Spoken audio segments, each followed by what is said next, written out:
It's another day, so I'm continuing on. Couple tips when you're putting the bolts in for the timing cover is you are going to need the bracket for the crank sensor on before you can torque those bolts down. And another thing you're going to need to do is these bolts are longer go into the water jacket. Make sure you put some sealant on those threads to keep them from leaking, or also to prevent some rust on that. So got those all torqued down and put on. And while I had the pan off, I was checking the connecting rods for any kind of twisting on the crank journals. Found that 1/6 had some play in it. So this is the rod side bearing from number 1. You can kind of see some lines over here. And then this is the cap side of number 6. You can see it's actually worn through the coating on that one, so I got some bearings on order for that. The other rods didn't have any twisting motion on them. I just got the harness set into place, so I can show you how that sits on here. You can see it kind of, this is going to pin into a bracket here later on. It's slotted back here, clipped there, clipped here. I put some dielectric grease on all the electrical connections so they don't corrode, and if I find any corrosion, I'll replace any of those plugs. And you can come over on this side. You can see how the one harness is looped up underneath. Right there. Plugs in there, and that sensor there. Here's the stack up for that one bracket right there. You can see the one bracket here that holds the fuel lines is underneath the one that goes to the power steering pump. And the one bracket here that holds your throttle cables goes on to, if I can get it to focus, goes onto this stud first. Once I get that stud in, then I have to put this heat guard up under here into place once I get that fastened down. And another thing I did is I put the throttle body on, and I did put some sealant around the coolant passages so they don't develop any leaks in a short period of time, considering that there is some pitting on this old aluminum. So I'm doing what I can while I'm waiting on those bearings to come in the mail, so I'm going to continue on. Okay, I'm starting to put the new harmonic balancer on here, and the crank sensor is in a slot, so you have to kind of center it up. So as you can see, I got that one small blade right in the middle of that. I used my measurements to get it close. I had to tap it in probably 20 or 30 thousandths in more than what the other harmonic balancer was. But you can see that's really nice and centered in that slot. The inside one's a little bit hard to see. At least you can see that outside one, so I can tighten down that bracket now and then finish putting the harmonic balancer. Okay, we're back on the Buick. Most everything is back together. I'm just going to give you some update on what I've done off camera. So what I did is got the wiring put together, I got the water pump put on, got the belt put on, the engine mount put on. In case you're wondering what the torque specs are for the timing cover, it should be in here somewhere. There's the camshaft sprocket, oil pump bolts, valve lifters, different things like that, cylinder head bolts. Here's the oil pan specs, oil pump cover, main seal, timing chain cover bolts right here. On this one it was 22 foot-pounds, and then the water pump I'm going to have to look for, give me a second. Here's the water pump torque specs right here. There's the short bolts and the long bolts.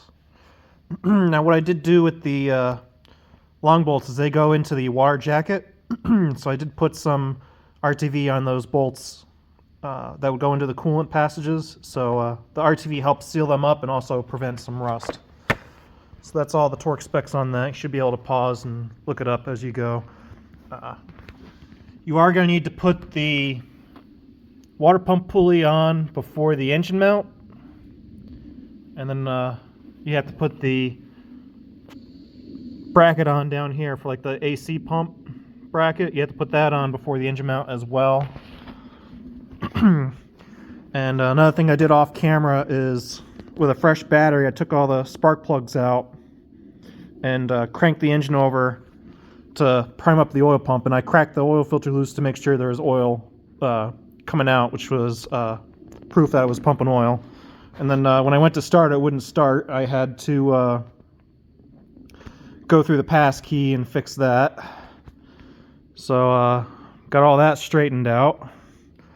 So what I'm gonna have to do now, since the engine is now running and oil is now primed, I need to bleed the coolant on this. So there's a screw over here for bleeding out the air. That's loose. So now I can start it up and start filling up with coolant. So I'm sure some of you guys have been probably waiting to hear it. I do have an exhaust leak on the donut I gotta fix, but I'll do that at work when I get it on the lift. So let's fire this thing up.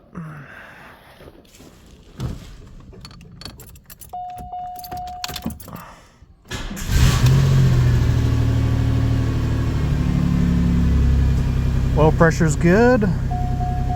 Full tank of gas. Voltage is good. And we have a oil change warning, which I can press the button right here in that hole.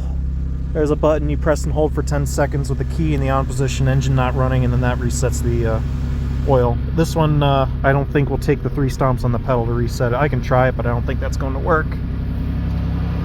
So I'm going to start putting some coolant in this until I see it start cleaning up out of this, and I'll turn you guys on. Might be hard to see it on camera, but it is smoking quite a bit because there was some power steering fluid on the exhaust. While I was thinking about it, I checked the power steering fluid reservoir, and I also ran the steering wheel back and forth to prime all the air out. It's very important with these old power steering systems that you have the wheels jacked up in the air before you start turning the steering wheel, because air can get stuck in that pump and damage it. So the smoke is clearing out as it's running, and I'm still putting coolant in it. It's still bubbling down a little bit, but the thermostat has not opened up yet, so still waiting on that. And I'm keeping an eye on the pressures and everything, and in fact I can show you that right now. Oil pressure is still good. That's a little over 40. It's still warming up. So when that starts open up the thermostat, I'll turn you guys back on. Okay, it's starting to open up a little bit. It's not there yet, but it's getting there anyway.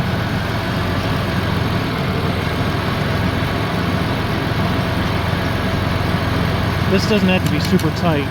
That just needs to be snug. If you tighten it up too much, it'll be hard to crack loose in the future. When it's done priming the air out, it'll bleed quite a bit. So we're not bled out yet. Thermostat just finally opened up.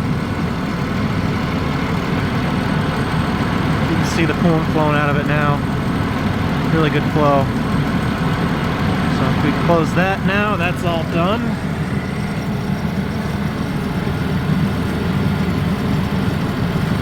And if I pulse this hose, now that it's got coolant in it, you'll see it's making that jump up and down now. So we're primed up to that upper radiator hose now. I can fill that up the rest of the way and should be fine. I'll just keep an eye on the temperature as it warms up. Smoke is starting to die down a little bit. Well, it's pretty much up to operating temperature now. It's just starting to push some coolant up out of the cap, so I'm going to put the cap on now, so we're pretty much warmed up.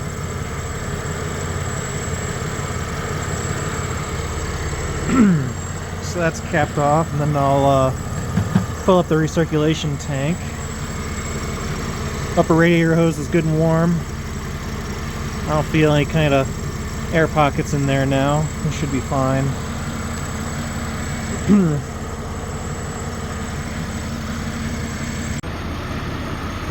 Fans just kicked on, so we're fully warmed up. They're both working good. We're checking over for any leaks, and haven't seen anything as of yet, so I think we're good. The smoking is all gone. You can see the new sensors are not leaking. We're good. I'm not seeing any issues around the valve covers. Nothing underneath the throttle body.